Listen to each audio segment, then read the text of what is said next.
What is going on, everyone? My name is Andy. Welcome back to another FPL video on Fantasy Football Scout. And today is back to Transfer Watch, and we are looking at two of the most popular transfers out and two of the most popular transfers in, talking about why that might have happened, and also, is it a good idea to be getting rid of these players or bringing them in? And we're starting with Soyuncu, which I guess kind of explains itself. A red card, 4 goals against Bournemouth, absolutely crazy result, which I don't think many people predicted. He's now had 72,721 transfers out, and I still can't quite believe what happened in that game. Leicester had something like 11 attempts in the first 30 minutes. I think Bournemouth had like 0 or 1 at that point. And I thought for sure that Vardy was going to score a brace and Leicester would win comfortably. And it just didn't happen like that. Bournemouth somehow stepped up a gear and were able to get that win. And obviously Soyuncu getting the red card just kind of put the game to bed at that point. So yeah, he's obviously he got red carded. He's been transferred out a lot. -3 points. Incredibly bad luck. I think, obviously, you know, the only option here is to say that it's a great transfer out because he's not going to be able to play now. And also, it's probably almost a good thing, I'd say, for owners that you can maybe now go and get a better defender in, because the fixtures weren't great anyway. Sheffield United at home. Granted, I wouldn't necessarily call them a great goal-scoring team. They have just put 3 past Chelsea. Spurs away, Man United at home. So I would have expected them to keep probably 0 clean sheets in that run, maybe 1 at the most against Sheffield United. So I don't think it's a bad thing that you're going to have to get rid of him. I definitely wouldn't be going to another Leicester defender. Obviously, Soyuncu out's a big loss anyway. Plus, they've just got a few key injuries here or there. And since lockdown, since the Premier League's restarted, Leicester haven't been looking that good, to be honest. I think they got 1 good result against Crystal Palace, and that's about it. So I certainly wouldn't be targeting their defence. There's so many options you could go for. So he's 5 million. Obviously, it depends when you got him in as to how much your selling price is, but loads of options around that price. So I still think Bolly and Sice at Wolves are good value. Yes, I know up until the Everton game they hadn't looked great going forward, but defensively they've still got some really great fixtures to come. Burnley away and Palace at home are the next 2. I can see 1 or 2 clean sheets from there. And then it's Chelsea away on the last day of the season, which is probably going to be quite tough to keep a clean sheet in. But ultimately, you don't necessarily need, you know, these players that are kind of 5 million or less, you don't necessarily need to play them every single week anyway, depending on who your other defenders are. So Bolly and Sice still good options. I think Everton have got probably the best fixtures. Villa at home, Sheffield United away, and Bournemouth at home. So if you've got a bit of extra money, I like the option of going up to Lucas Digne. Yes, they got battered by Wolves a little bit, but he could have scored. Very close to coming to scoring. Obviously got set pieces, creates lots of chances as well. So I still quite like him. You just have to weigh up whether you think that Everton are kind of on the beach. You know, we do talk about that every single year, but are they one of those teams that got nothing really much to play for? Not in great form. Are they going to keep clean sheets? I think it's hard to say, but fixtures-wise, doesn't get much better than them right now. Garcia at Man City, if you have a spare slot, personally don't think it's the best use of a Man City slot, someone like Garcia, because you don't know if he's going to play every single week. If you're going to target that defence, you probably just go for Edison instead. And a lot of people have probably got 2 or 3 attackers already anyway. So Garcia maybe, but there's no guarantee of which of the last kind of 3 games he will play. We'll see Stones, Otamendi, they'll get rotated at some point. Southampton have really good fixtures as well. Brighton at home, Bournemouth away, and Sheffield United at home. So I've got McCarthy, who I'm quite happy to play for the remaining 3 weeks, hoping he gets some points. But if you want a defender, Stevens or Bertrand maybe. Massive differential. I don't think most people are backing Southampton defenders right now, but given the fixtures, they could be good options. Man United, of course, but again, a lot of people I think have already got a Man United defender in place, or they've got 3 attackers. And then Burnley, they're missing Ben Mee, but is that going to matter hugely? They probably should have conceded more against Liverpool, but that's Liverpool. They've got coming up Wolves, who I've just said, not been scoring too many goals recently. Norwich away, down and out, and then Brighton at home. So maybe someone like Tarkowski at Burnley could be a good option. But obviously, Soyuncu has to go. Really unlucky if you owned him, but now there's a good opportunity to maybe get a different and better defender in anyway. So even that penalty against Everton has not stopped people getting rid of Raul Jimenez. 41,772 transfers out. And I think people were kind of already sick of him, maybe, is probably a fair way to put it. I think people wanted to get rid because he hadn't done well in the last few games and hadn't looked good either. And neither had Wolves from an attacking point of view. And even if people kept him for Everton, like that's what I did, a lot of people kind of already planned to get rid of him this week, which is obviously what is happening here. Burnley away, Crystal Palace at home, Chelsea away are the last 3 fixtures. Now, Burnley away is quite a tough fixture, I think. Palace at home and Chelsea away, though, both teams are shipping quite a few goals at the moment. So could that be the games to turn things around for Wolves? It's hard to say, really, because I just don't think Jimenez himself has looked great. Like, looking at underlying stats, there's 17 players with more shots in the box since the restart. Bernardo Silva, Benteke, Abraham, Soyuncu at West Ham, and Dawson at Watford defence as well.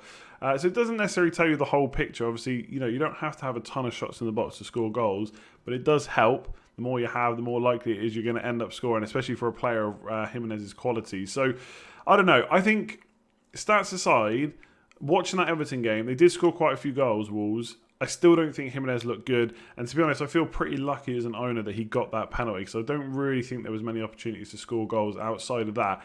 So I'm still of the opinion he's a good transfer out. So I don't really think people at transfer out are doing anything wrong.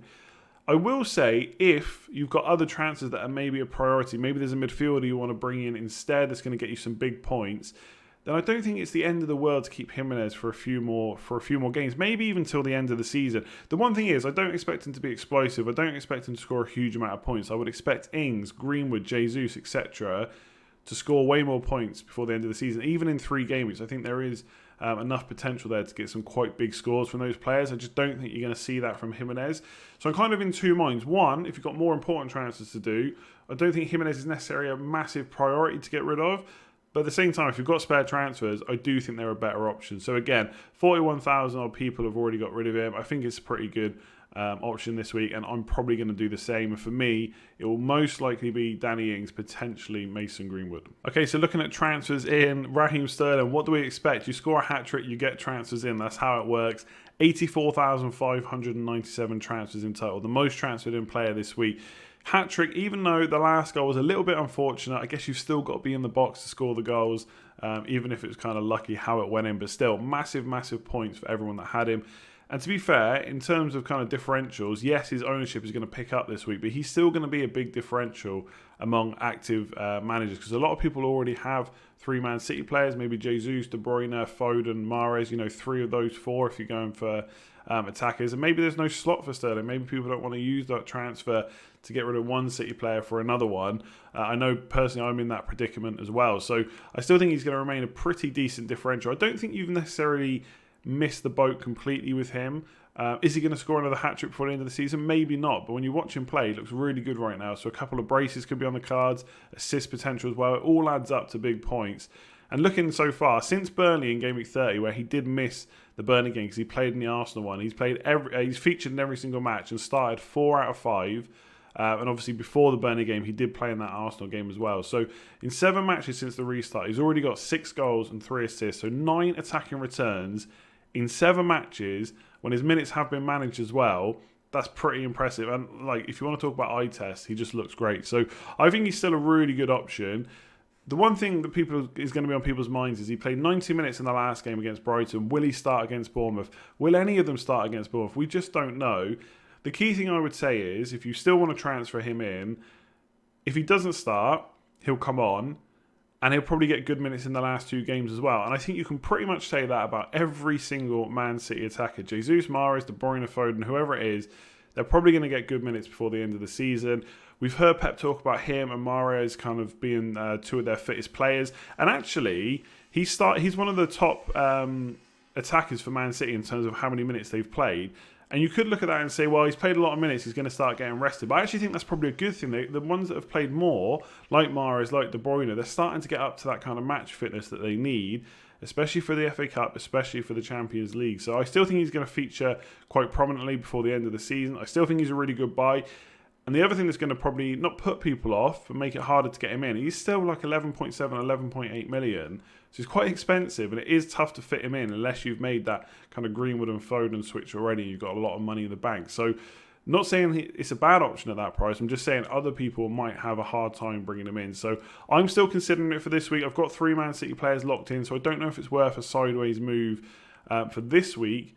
But maybe before the end of the season, I might look to bring him in. I think hat-trick is always going to happen. He looks a really good option. Like I said, 9 returns in 7 games. It's pretty crazy, really. Anything Sterling can do, Antonio can do better. Who cares about 3 goals? It's 4 goals for Antonio against Norwich, but less transfers. 54,166 transfers in.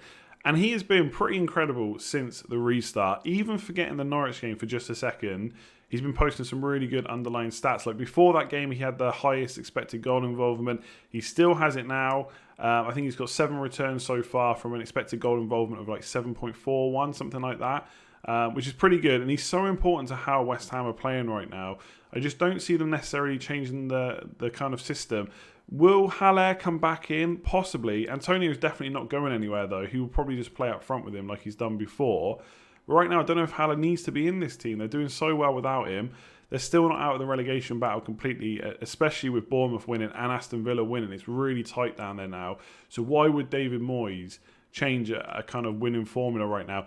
And the other thing is, he's so, like, forgetting FPL for a second, he's so important to them because not only can he play as like the central 9 striker, but he always drifts wide, he picks up the ball. He was creating chances from wide in that Norwich game, kind of cutting inside. And because of his pace, he does cause defenders problems. So he's looked really, really good right now. The only thing I would say is Norwich was a fantastic game. And to be fair, he got 4 returns. Could have had more. Like, if you watch that game, it was absolutely insane. But obviously, Norwich is probably going to be one of the best matches you have all season.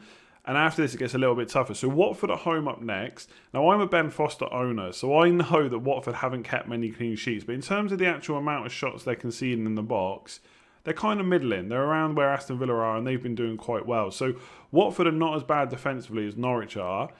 And also, if you don't already have Antonio and you don't have the likes of Pulisic or Willian, well, they get to play Norwich this week, so they might be better options. And after Watford for Antonio, it's Man United away and Aston Villa at home.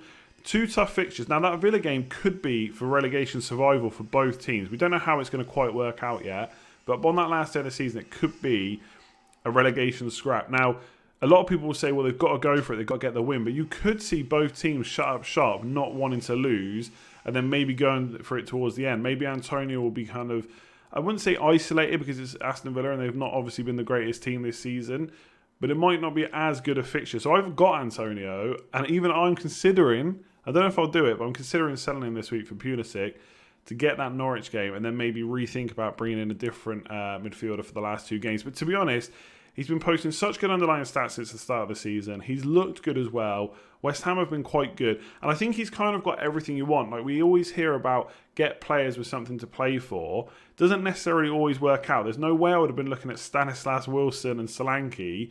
But right now, not only is he in good form, he's posting good stats. He passes the eye test. His fixtures are quite good. They're not amazing, but they're quite good. And he has something to play for. And all that together makes him a really good option. So I think between him and kind of Pulisic, for example, I think Pulisic's next fixture is better, but then after that, they're both quite difficult. So I think Antonio's going to get something against Watford. It's not going to be 4 goals. Could he match Pulisic against Norwich or Willian against Norwich? It's going to be difficult, but he could get close to it. So I still think he's a great transfer in this week. I think there's probably better options if you've not got a third Man City midfielder, if you want to go for that Norwich game for Chelsea. There's probably better options, but I still think he's a really good buy. Forgetting the Norwich game, he's been good before that as well. So I like him in. I've got him in my team. I might still get rid of him. You never know. But I don't think people are bringing him in and doing anything wrong. Yes, it's a bit of a knee-jerk, of course, but it doesn't always matter, especially when a player's looking this good. So yeah, Antonio in. So going to leave the video there. If you've enjoyed this type of content, make sure to give it a like. Subscribe if you're new around here. Plenty more videos coming on Fantasy Football Scout this week. We've got Scoutcast later tonight, team news tomorrow, match day on Wednesday, and then we start all the normal content before the Gameweek 37 deadline, which is going to come really close. So make sure you subscribe, hit that notification bell, like this video, and I'll catch you again soon. Cheers all.